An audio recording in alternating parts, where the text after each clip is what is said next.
Hey, what's up, guys?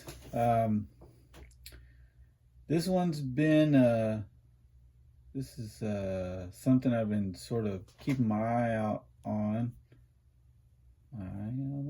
Anyways, um, been trying to get a hold of one of these that looked like it was in relatively good shape for some time now. And my buddy Mike in the UK kind of turned me on to, um, I guess, the searching for one of these cars, because to be honest, the ones I've seen on come up on eBay over the years, it just looked like something I wasn't really sure I wanted to get into. But then again, given all the cars I've gotten over the years now, like of course I had to eventually get one of these. This is a Mardave Meteor, in case you couldn't tell. Now, from what reading I've done, it looks like this was kind of something that you might have seen raced in the UK alongside an RC10 or a Schumacher or a Losi, something like that. This was, in their words,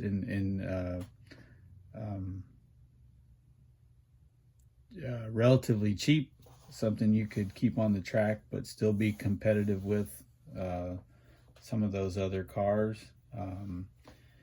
What I'm kind of shocked about, having finally gotten my hands on one of these, is like it's not like it wasn't well made, really. There were some corners cut here and there, I think, just to keep the price down low and to make it so that spare parts were affordable.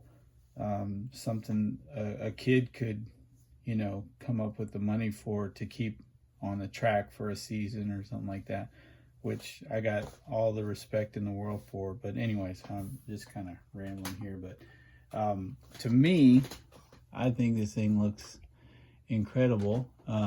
It doesn't look like anyone really tampered with this thing over the years or modified in any real way. There's that distinctive wide chassis, I think, that kind of makes the Meteor stand out over some of the other cars of the day. It's surprisingly wide compared to like an RC10, or like not this part so much, but just how wide the bumper is. But I think that's part of what makes this thing look so cool. And it's a pretty long travel up front for having those short arms. But then that is kind of similar. Like the RC10 had pretty short arms up front. In the back, I guess they're maybe a little short, though not as short as the front. The reason why I sound like a total idiot is because I know virtually nothing about this buggy. This video is more to let Mike know that I finally got one, in case he wants to give me some pointers on what to do with it. This is looks like an original body, I'm guessing. It's very thick. This isn't Lexan. This appears to be polycarbonate. I don't know if it was like a solid color when you got it, if it was already white or what, but it's not really cracked or beat up too much, though maybe that's normal for these because they're so thick. I don't know. I might get in there and round out some corners here and there, but yeah, I think it's got a cool look to it. I like how that goes in and attaches over the wing. Probably keeps that wing from getting knocked off and beat up too much. This is, in fact, the first time I've even had the body off since I got the car. I think I saw some mention that they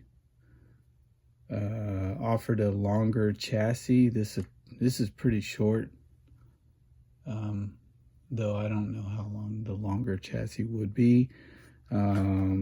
Look at these servos, ACOMs, IC AS7, both for the steering and the throttle. Yeah, and I think kind of they recommended you tape, or in this case looked like somebody glued the servo. Actually, it looks like there was glue at first and now there's tape under it, but it's on there. We might address that. But yeah, I think this is badass. I think it could be one of the older kits, only because it's got the black arms instead of the red arms. Front and rear. I think some of the newer kits had red rod ends, ball ends, whatever you want to say. As far as I know, a lot of people modded the rear gearbox with a metal plate between the motor and the gearbox. This doesn't have that mod. I mean, I don't know. This car may not have been run all that much, though. It's pretty scratched up on the chassis. Who knows? Anyways, like I said, this video is more to document what this car looked like before I tinkered around with it at all. I don't want to change anything because I think it's just freaking awesome the way it is.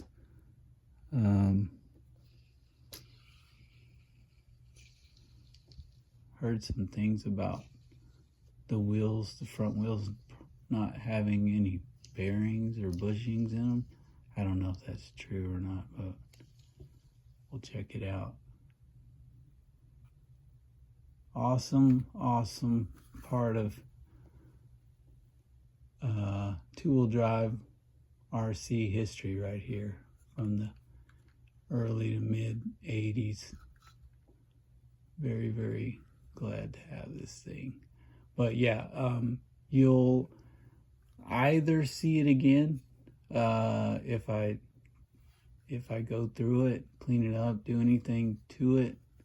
I'll put out another video at some point. Might give it a little drive if things aren't torn up back here.